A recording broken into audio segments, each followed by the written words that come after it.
Aloha, and welcome to the Groundswell Marketing Podcast, where I connect you with outstanding humans and sustainable ideas. This three-part episode is with our guest, Sean Callagy. He's a foremost expert in integrity-based human influence. He's considered one of the top, if not the top lawyer in the world. He's got 2 top 100 national jury verdicts.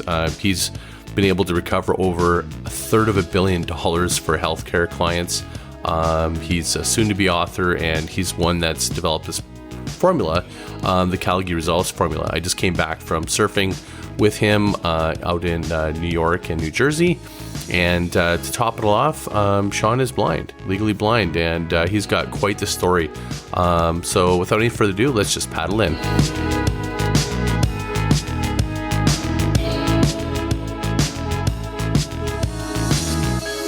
So jumping to process mastery is the whatever we're going to do, our plan, our map, to produce the outcomes that we want. And its most essential tools are modeling, time blocking, and the focus at the highest level on numerical association. So we cannot manage anything we can't measure and monitor. So again, process mastery is about the ability to have a relationship with numbers, to block our time, and to model. So in business, when we look at the breakout of the wheel of business, marketing is such a pivotal component. And I define marketing, Scott, as everything we do to lead us to a sales meeting. And a sales meeting I define as the ability for somebody sitting in front of us to say yes or no. That's a sales meeting. And that sales meeting could be to click a button to buy something. That's a sales meeting. It could be over the telephone, or it could be in person. Any one of those 3. That is process mastery. When you dig into process marketing mastery, a subcomponent of our overall process mastery, the mechanism, this is where we get into the drop the mic pieces of acceleration and what created a preposterously insane acceleration at times in my life, was realizing that the power of language is critical. So process marketing mastery, to me, at its simplest, and we could spend 40 hours on this, but this will be the introductory dive, is it's about ecosystem mergers. And an ecosystem is anything that is a grouping of people that has some relationship to each other. So you are an ecosystem. Your podcast is an ecosystem. It's different than you as an ecosystem, because you as an ecosystem is broader than your podcast. The podcast is a subset of your ecosystem. Does that make sense? Mm-hmm. The United States is an ecosystem. Canada is an ecosystem. North America is an ecosystem. The boys club is an ecosystem. The girls club is an ecosystem. The Republicans are an ecosystem. The Democrats are an ecosystem. The Congress is an ecosystem collectively. Every business, the bar association is an ecosystem. The accounting society, any individual business, a person, Oprah is an ecosystem, etc. An ecosystem is any person or persons and all of the things they have influence over. Once we realize this, the concept of networking begins to really become infinitely more clear in its flaws and breakdowns, as well as some of its opportunities. But the world of networking is much more transactional. It is much more linear than exponential, and it is much more rooted in the absence of thinking about influence and relationship. And so many times people, Scott, have told me, this person's got like an amazing Rolodex, and Rolodexes don't really exist anymore. But back in the day, when people talk about networking, they're like, he's got a great Rolodex, or she's got a great Rolodex. Well, there's a different question. The question isn't, does somebody have a great Rolodex? The question is, how much influence do they have within that Rolodex, first? And second, what is your relationship to them? And if it's a transactional surface level, you have no influence whatsoever over them. And even if you have tremendous influence, if they have a great Rolodex because they know people but have no influence over them, that Rolodex is meaningless. So when you think of ecosystem, what you want to be thinking about is who has the influence over that ecosystem. that is absolutely pivotal.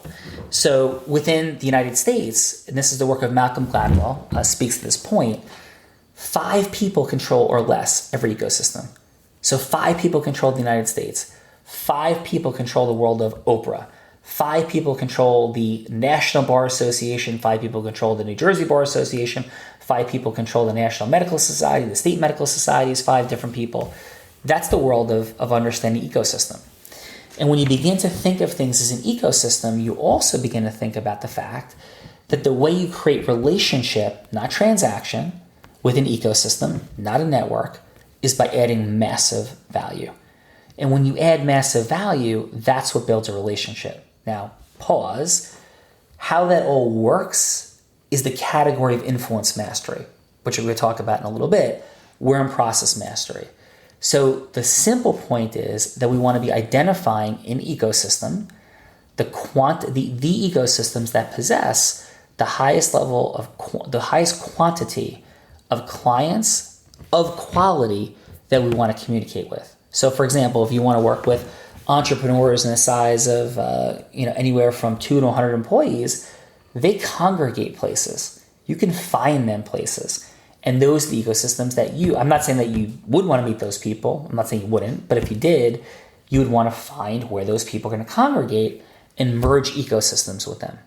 Whether or not they're going to say yes is the space of influence mastery. The concept of process mastery is simply knowing this is the plan. The skill to execute that plan is the work of influence mastery. Does that communicate? It does. So a couple of things is, first, let's go back to tell me how process mastery and personal mastery, how they fit together. Sure. So self-mastery is self-mastery is how we get ourselves to execute on our process mastery. So watch. Okay. So let's say I just shared with you and the folks listening out there that the first step to accelerating your business and your income, the first step is to identify the 5 best ecosystems for you to merge with. Those best ecosystems will be the highest quantity of clients of quality for you, right? That's what you're going to do. And you're like, wow, that's awesome. Okay, I haven't really thought about things this way. I used to think about networking and I get a business card. This is really cool. I'm going to do this tomorrow. And then tomorrow comes and you don't do it. And the next day comes, you don't do it. The next day comes, you don't do it. That is a self-mastery breakdown. Got it. Yeah. When you say merge ecosystems, can you break that down for us? Just really explain what that really means, because those are 2 really big words and they might mean different things to different people. Sure. So merging ecosystem means that somebody has said yes to you, that they want you to have access to their ecosystem. So, for example, if you decide that you want to create a relationship with the International Coaching Federation, the ICF, once you get a yes from one of the people who can make a decision on behalf of the organization, you have now merged ecosystems. You're not done. It's only just begun, but you've merged ecosystems. Does that communicate? Mm-hmm. You've just gotten a yes. The second step is a pivotal piece, the pivotal piece. The second step is after you have a yes, it's that they've also said yes to making the relationship frictionless. And frictionlessness, or the degree of frictionlessness, is going to determine how many sales meetings come out of an ecosystem merger. And that's what we're talking about. The amount of ecosystem mergers in process marketing mastery are about the creation of more sales meetings with a lower investment of time, money, and energy. That is what an ecosystem merger is all about. It creates more sales meetings for less money, less time, less energy. That's what it's all about, because you're adding massive value to the ecosystem. Can you give some examples of that? Absolutely. The way that I launched my entire, this is the byproduct of thinking of a long time ago, the people whose work I mentioned earlier, and saying, okay, I'm in a BNI group, Business Networkers International. It's 1998, and I am scared. I'm $100,000 in debt, and I am starting my own law firm, and I have no contacts or connections. And Scott, my BNI meeting had 5 other people in it, including me 6. None of us had anything that was in any way significant that was going on in the world. So we're all getting together in a diner, and we're all there to help give referrals to each other, to network together, and nothing is happening. So I'm showing up, and I think the only case I got in the first month of going to these meetings, by the way, they're massive time investment. We're going every Tuesday morning at 7 o'clock in the morning for an hour and a half. Figure 2.5 hours all in. So I'm 10 hours into this, these meetings at the end of the first month. And I had a doctor who referred me a case about his car being stolen and the insurance company thinking that he faked the theft and not wanting to pay him. And it was going to be in a contingency, which I'd end up getting paid on at some point in the distant future. And I'm like, this is not working, and I'm dying. So that was networking and transactional. I began to think about, okay, I have to accelerate this, and what is it that I really want? And that was reading books and thinking and reading books and thinking. And I'm like, what I really want is I want to be in front of people who can hire me to do work. And I'm like, who would hire me to do work? I'm like, okay, well, the Chiropractic Society of New Jersey, first I said chiropractors would be one, because they're young, they're a little more open-minded. I'm young, it's going to be a challenge to get hired by people. And so then I started asking myself, like, where do chiropractors hang out? And I asked the chiropractor who was in my group at a brand new practice, very little business. I said, is there like an association of chiropractors? He's like, yeah, there's the New Jersey State Chiropractic Society, and there's the Northern New Jersey Chiropractic Society.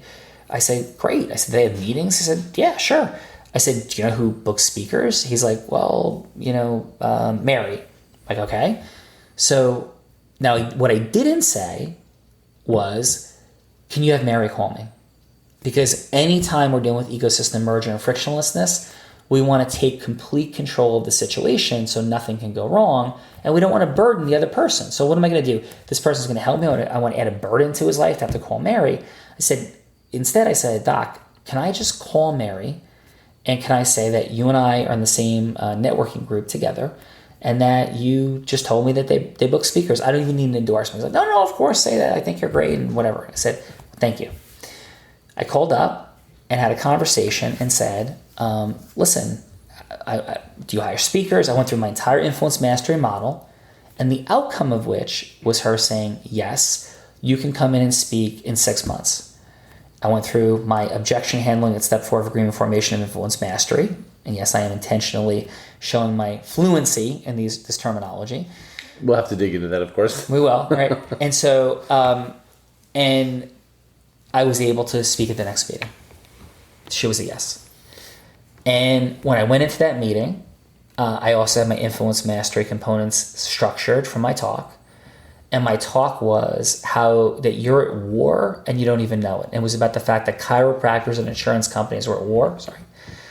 And when I was done, I had A, clients, B, they loved it, and C, they said, would I come speak at the state society? And maybe it was 60 days later, I was speaking in front of the New Jersey State Chiropractic Society, and had 200 practitioners in the room, and I had tons of clients, and the rest was history. And I graduated. Here's the key distinction, Scott. I graduated from BNI. I graduated because the purpose of any networking group, thing that calls itself a networking group, I would call an ecosystem merger group, is to graduate to a better ecosystem. Nobody belongs in a diner for 10 years exchanging referrals with certain people. It's not suboptimal. You belong, that those groups used optimally. So I literally hacked the world of networking with ecosystem merger concepts, because everybody belongs to in a place of moving up to a more relevant and effective grouping of potential clients for them. And that's what an ecosystem merger is all about. But one key distinction, frictionlessness is then about how consistently you can get yourself in front of these groupings of people, adding massive value. I was adding massive value. My free talks added massive value. That is a absolute prerequisite. I also offer complimentary consulting sessions as an attorney to answer legal questions. And I added real value about giving information on a variety of legal topics. the consistency of my information and the things that were happening eventually led to our firm having the ability to become counsel to the New Jersey Chiropractic Society. And I gave that opportunity to one of the people on my team. And that relationship has been in place for basically 2 decades now.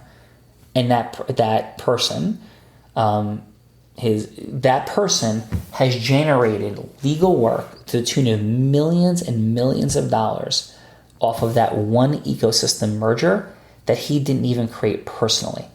That is the power of an ecosystem merger, and that is just one, and I can go through dozens and dozens that I've had in my life. Does that make sense? It does. So here's something that, you want some water there? Yeah, sure. Here's some, what, can you get there? Something for us to sort of like clarify. So something I've noticed in these networking events is that some people show up and they're just there to take, and they wonder why they are not, abstracting the value that they want. And I think you said something that's maybe important to kind of clarify is to kind of maybe talk a little bit about adding value. Sure. It's not. It's not enough just to go, hey, add value. I think it's adding strategic, conscious, and sort of like unique value. The value they want. Yeah, they want, that they actually really love, but it has to be also different than anyone else, because otherwise you don't differentiate yourself. Because if everybody just shows up going, hey, I want to do something, and everyone else is offering something the same, the value is diminished. Like the perception value is up if you are providing. So what you did with those chiropractors is you brought them a piece of powerful information and a solution to be able to solve something that they didn't even know the problem they had. For sure. That is very unique, highly powerful. So what's your advice when you're looking at doing these ecosystem mergers? What's your sort of, if you could, do you have a sort of a breakdown of how can you hack the sort of the networking, and what is the process for anyone to kind of think through and go, what can I do? Because I think there's somebody out there going, what do I do? How do I add value? What can I do that I uniquely could make this massive impact on an ecosystem? Sure. So globally, every person and that influences an ecosystem wants for themselves 3 things in a variety of different orders and priorities, but they want more money, they want more time, and they want more magic in their life. And sometimes they say magic and fulfillment. If people have the money they want, whatever that is, some people it's $1 billion, some people it's $100,000, some people it's $1,000. Then they move on to time. And when people have the money and time they want, then they move on to the magic, the feelings and states and experiences they want to have. So if you approach it from that perspective and realize that's what everybody wants, that's the value you have to add. And there's a process in my influence mastery components where you literally identify exactly what people want. But we'll come back to that. You can also realize this. Every organization wants 3 things. They want more money, they want more members, and they want more engagement. So if it's a person, if you're going to add more money, time, or magic, you're going to have an amazing relationship if you're adding that value in whatever space they're in whichever one they prioritize the most. And if it's an organization, they want more money, they want more members, and they want more engagement. And if you're going to support any of those 3 things, you're going to be adding massive value. Again, being clear on what it is people want the most. So every time, in every situation, that's what's up. And I'm going to drop the mic right now and say this. If you learn the technology and the information that I'm sharing on this podcast, it will empower you in every situation to add massive value to the individuals running ecosystems and to the ecosystem itself. Because this model gives you the ability to add more money, time, and magic, aka for the organization, more member, more money, and more engagement. Does that communicate? So you're saying there's really, to be at the level that you're referring to, it's not just to go into, say, this networking group. You want to add, I have 2 tiers. One is what add value to the group organizer, the organization body itself, and the individuals within the organization. Absolutely. Yeah. Interesting. Listen, you build a relationship with me because you're adding massive value to the stuff that we're up to. And you're selfless and generous and kind and amazing and jumping on airplanes, and was overwhelming. And I couldn't be more grateful. So you are engaged in exactly what we're talking about. So when I communicate about these things, remember, I am not speaking from a place of, Scott, people out there, let me tell you all of the things you don't know. I'm not saying that. I'm saying I'm giving you a very specific language to realize how you've been so successful when you've been so successful, and how to realize when you've been less successful, what happened. So this is just literally this dissection tool and process to an implementation tool as well to realize like what's happening and why. Does that communicate? It does. Yeah. So at the very beginning when you explained process mastery, you said there was 3 things. Sure. And what are they again? So process mastery is all about how we time block, right? How we use measuring and monitoring, numerical measuring and monitoring to manage all the things that we're involved in, and how we use modeling. Those 3 things. And modeling is whomever has produced the result that we want to produce, we want to follow the same systems and processes that they have. And then my work really, so process mastery. So don't reinvent the wheel. Get there further faster because someone's already done it. Model it, duplicate it, improve it. Yeah, and just to like segment that out for a second, there's areas of specific process mastery that I teach and share, and areas that I do not teach and share. So my program is not giving people access how to bake a cake. In business, my work is not focused on the highest levels of dealing with the finances of your business. We talk about profit increase, but it's not the work, let's say, of Keith Cunningham. That's a beautiful and incredible space to go into to learn about financial controls and financial mechanisms. We introduce those concepts, but we're not teaching them at a super high level. We are teaching at a super high level how to create more sales meetings and actual sales to create more revenue and charge pricing that makes sense for you. Those are accesses that we are directly teaching and sharing under the umbrella of process mastery. That makes sense. It does. So there was modeling. Yep. Time blocking. Tell us a little bit more about time blocking. Sure. So time blocking, one of the great challenges that we have is that this goes back to the energy conversation we had. I'm a dad in one moment. I'm a surfer in the next moment. I'm a friend in another moment. I might be doing some fitness things in another moment. I'm selling. And then in business, there's following up sales, there's setting sales meetings, there's managing people. It's a lot of stuff, dude. It's a lot of different energies. And when we're not blocking our time effectively, we're not setting our energy optimally to make sure we are in each access point. So for me, as I'm doing this amazing thing that we've been talking about and collaborating on in January. And as we move towards this, and we are in a 4-month window now to create massive acceleration, I am super committed to the acceleration in this space. My time blocking has to go up really optimally. I need to set meetings. I'm going to need to manage and lead people. I'm going to need to manage and lead managers. I'm going to need to do more speaking engagements. I'm going to need to book the speaking engagements, manage the process of booking it. That's a lot of stuff, and like 17 other things. It can get wildly overwhelming very quickly if we're not time blocking. So you might go, oh, okay, like scheduling your appointments. No. Time blocking means scheduling the blocks of time to optimally achieve outcomes. I'll say it one more time. Time blocking means scheduling blocks of time to optimally achieve outcomes. So a time block might be spend time booking speaking. That's different from call Scott to book a podcast. Does that make sense?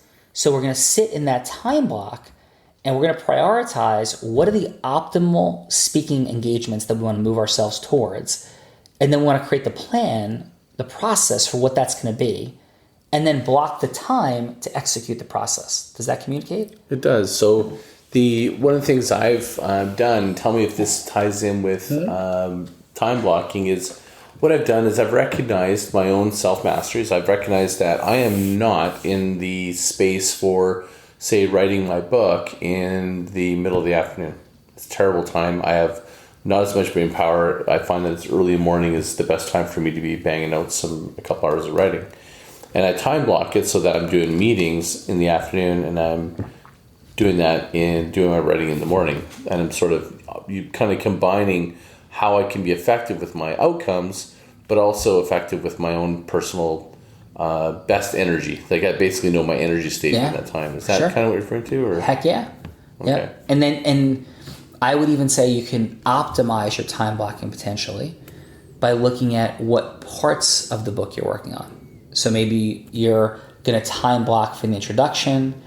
Maybe you're going to time block for chapter headings. Maybe you're going to time block for just brainstorming stories that you want to put in the book somewhere. Is that communicating? So you have to put you have to put more detail of what the outcome is specifically than just say I'm time blocking for the book. Absolutely, and the more that's zone action, right? Like zone action is the most optimal action steps possible to create the highest level of outcome. So you'd be time blocking for innovation time about writing the book as well as writing the book. Makes sense. So what was the other block? There's 3 things in process mastery. So you have time blocking, you have measuring and monitoring, and you have modeling. Okay, so measuring and modeling, or measuring and... yeah, sure. So measuring. It's the key point here is creating a relationship with numbers. And so many people, I tease them a lot that they just don't love and enjoy numbers. I had a blessing and privilege of going to Catholic grammar school, and I had crazy nuns that made us say the timetables, and if you didn't say the timetables fast enough, someone hit you with a ruler. So I don't think that's optimal, but I certainly learned my times tables. So I have a relationship with numbers. I played sports. I love counting things. I love looking at baseball cards. I love looking in the newspaper of who had the most rushing yards and receiving yards and quarterback rating. So I played games when I was even a kid where I created my own system of comparing baseball players to football players by like creating my own little fun stats when I was like 8, 9, and 10. I wasn't like a math genius, but I just played with numbers, addition, subtraction, multiplication, and creating some of my own fun formulas. So you've been, hold on. So I'm going to stop you. So you've been making formulas since you were 8 years old, basically. Yes, that's true. I created my own, when I was 8 years old, I created my own football game that I wanted to sell. And I created my own formulas for baseball cards and football cards when I was 8 as well. So why do you think, I know we're doing a left turn. Yeah. But why do you think that you've started since a young age? What has driven you, or what do you identify?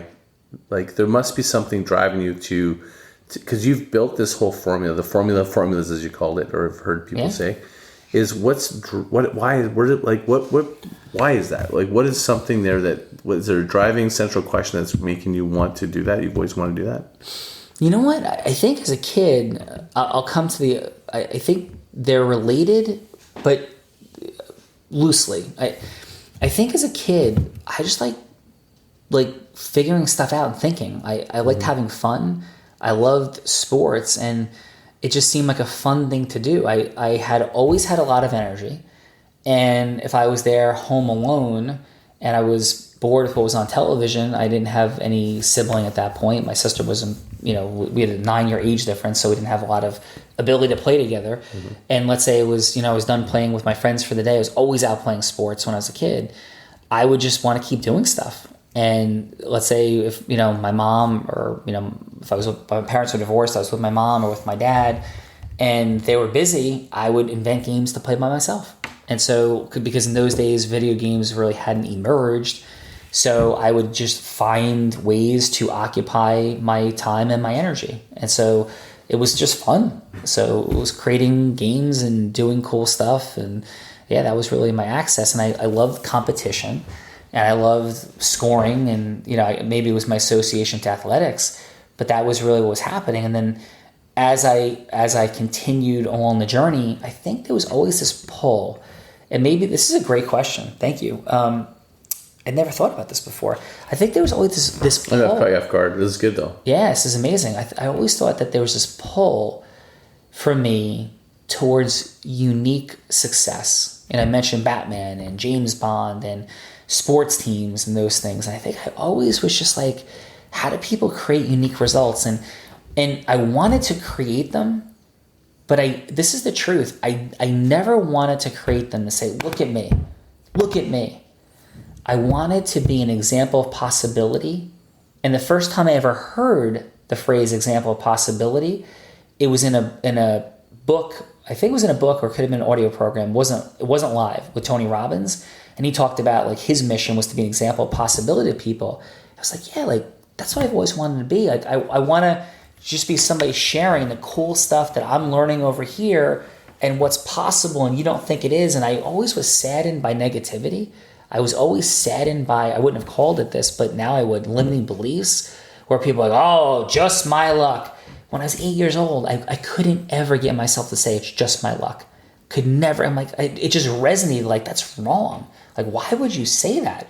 Like, I remember feeling that way as a kid. Why would you be so focused on what's wrong instead of what's right and what's fun and energized? And so that was an access. And as I discovered sports and peak performance, and then when I discovered things in law school, I remember feeling bad for people, Scott. People paid a ton of money. They were brilliant people. They didn't go ask the third-year students who were kicking ass how they did it, and I just knew to. Somehow, like it was modeling before I ever heard of modeling. And I just did what they said. Modern day hacker. Yeah, I loved law school, brother. Yeah. I loved it. People hated it. It was stressful. It was hell and crazy. These are beautiful, good souls. They worked their ass off. They spent a ton of money. It was scary and hard. And like, I'm like, they just don't know how to win the game. Like, there's always a way to win the game. So yeah, like I would call it a, adventure solving problem, but yeah, it's, I guess, a hacker.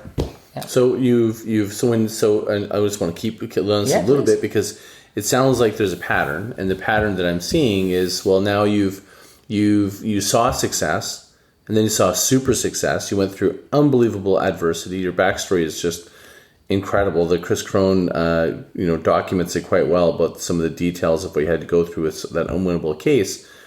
I'm wondering if it's just like this innate curiosity to sort of pick apart and identify the patterns and recreate a process that you can then share to help other people along. And looking at what you've done in your body of work, I'm just wondering if that because we're on numerical, right? Like that's the piece of numerical. I'm wondering if it's because it's about a game. You said the game is the scoreboard, and it sounds like you've been playing with numbers. I kind of feel like there's like something in this that sort of lets me believe that, most businesses, they tend to shy away maybe from the numbers. The cash flow was really about numbers and really understanding the numbers. Where does this fit in now when you look at, now as a kid you did that, but now when you're looking at your success in your past, when you built this formula, tell me why and how that came about. Because before you said it was to entertain yourself because you were playing by yourself. This clearly wasn't that. What was it? Yeah. So I would say that it came from, as you were asking it, this came up for me. It came from realizing that people were rated by numbers in sports. Football players, baseball players, basketball players. I loved all sports. Hockey, if it was on, I watched it. Boxing. And gymnasts, everybody was rated in somehow by numbers. And when I first was, and I lifted weights, and at a time when it was questionable for baseball players, people like, don't lift weights. And I had great success in that. And I got a lot stronger by, guess what? Having a relationship with numbers. I always tried to do one more rep or at 5 more pounds on every single time that I worked out. And all of a sudden I got stronger and stronger. It's like, I was like, Scott, it was like, this is easy. Like, why don't people do this? Why doesn't everybody just do like one more rep the next day? It was so bizarre to me as I started discovering it. And as I discovered, I didn't understand the translation, but when I found Tony Robbins' work and Jay Abraham's work and the book How to Make a Fortune in Public Speaking and Napoleon Hill and Dale Carnegie, when I found their work, I'm like, yeah, but numbers have to play a role in all this. And we could rate ourselves. And I think even Awaken the Giant Within talks a little bit about numbers. I think I haven't read it that section in quite a while. It just became clear to me that we can't do anything from my sports background, weights, running, timing, distance, or sprints. We can't develop anything unless we could put a number to it. So it just became super clear to me that process mastery had to be rooted in part in numbers, because then we have no ability to understand, hey, how are we doing? Okay, well, simple. How many ecosystems do we have? How many sales meetings are coming out of it? How much revenue is coming out of it? And those are numbers. And if we rate those things, that's how I was able to create massive acceleration for myself and the people that I work with in training, development, and coaching. I would just start measuring stuff, and they weren't measuring them, and figuring out which things to measure, super clear, and it was super accessible. And I'll say one last thing on this point, because you brought this came into my mind when you were asking about like winning and competing in games.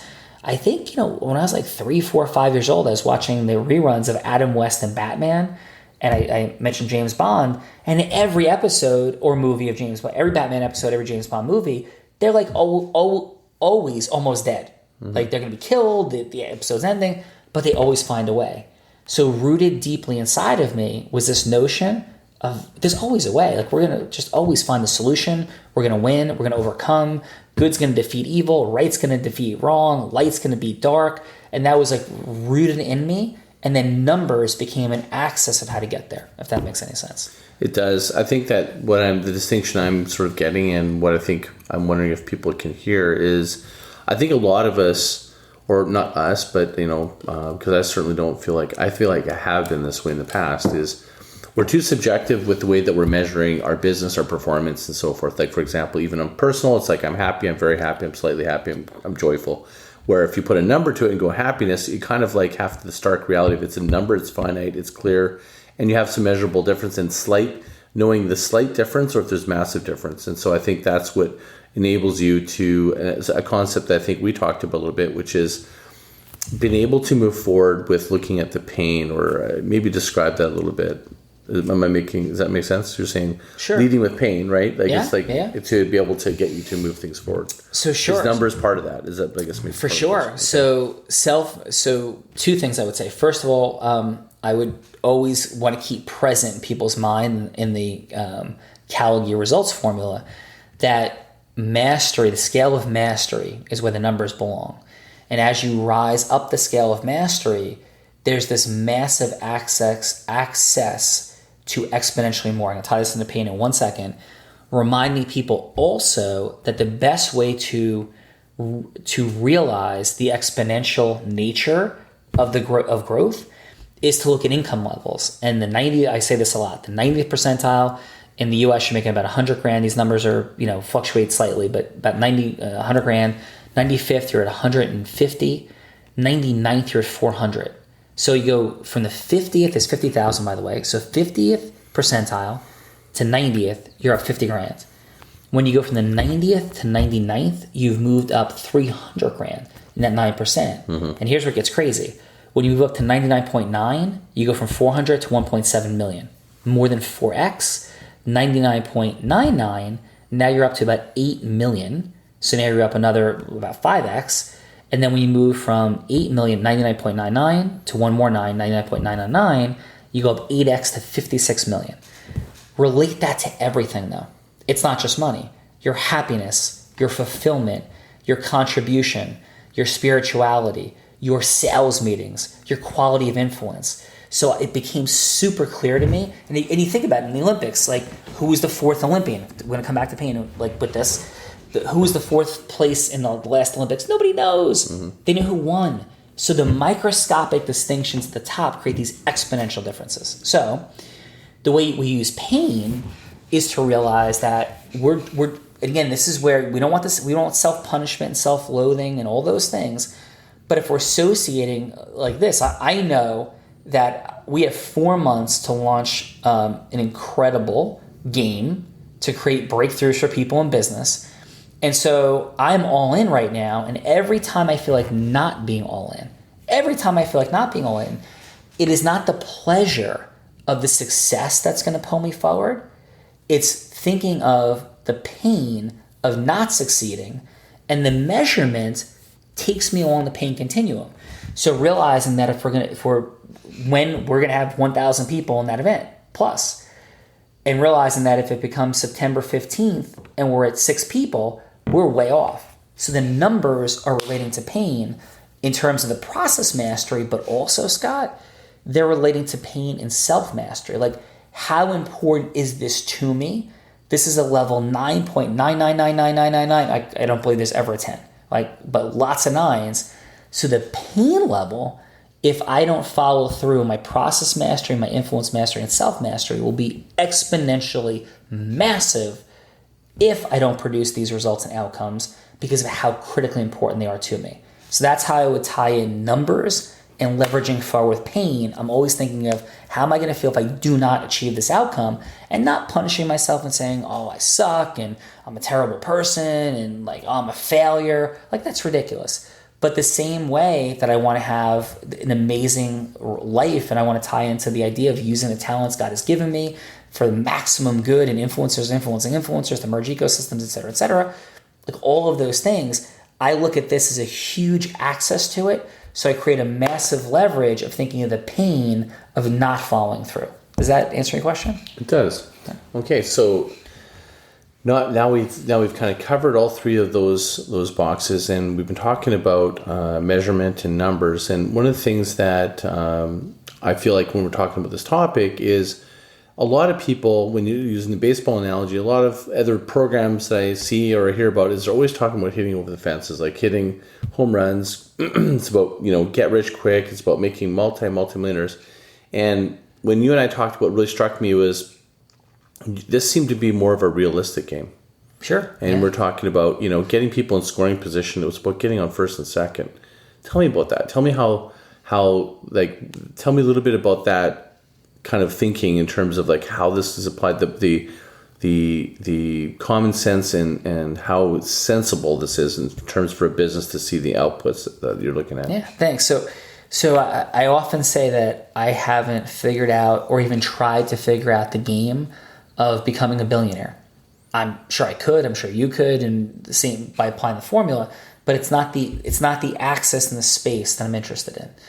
The access and space of this game, this process, this formula, is to take people from 200,000 income to 400,000, from 400,000 to 800,000, from 800,000 to $1.5 million, from $1.5 million to 3 million.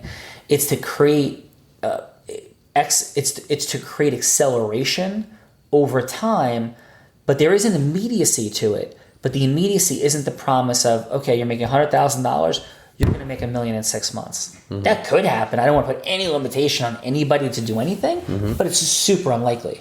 But if you're making $100,000, it's really likely, to me, as long as you're not a W-2 employee, you have the ability to create your own business, your own access, it's wildly likely that in 6 months that you can go from $100,000 to $200,000 in income. If you're $200,000, they can go to $400,000. And I think that's what you're saying by having like singles and doubles. It's realizing that all around us, we're leaving so much relationship capital, so much potential for acceleration. We're just not seeing what we don't see all over the place. This program is about taking those things that are right here, right now for acceleration, and here's the end. And over time, leveling up massively, but that takes some time. That could take 6 months, 12 months, 18 months, 2 years. And I've heard multiple people say this, that we grossly overestimate what we can do in a year and grossly underestimate what we can do in 10. But I would say that in that year, there's a massive potential to increase our income by 50% to 100%. I believe that wholeheartedly. The ability to go up hundreds of percent, maybe less, but there is almost an assured ability to go up in those lower levels by having this 2-track system, by looking at the things that are the closest to us right now in terms of the number of ecosystems, the number of meetings that we're having, the pricing that we're charging, the collecting of money that we're not doing. All of those things together easily create massive acceleration while we work on creating exponential acceleration by having these larger ecosystem mergers come into place. I love what I discovered about it is about make more money now. Yeah. And you look at a lot of programs.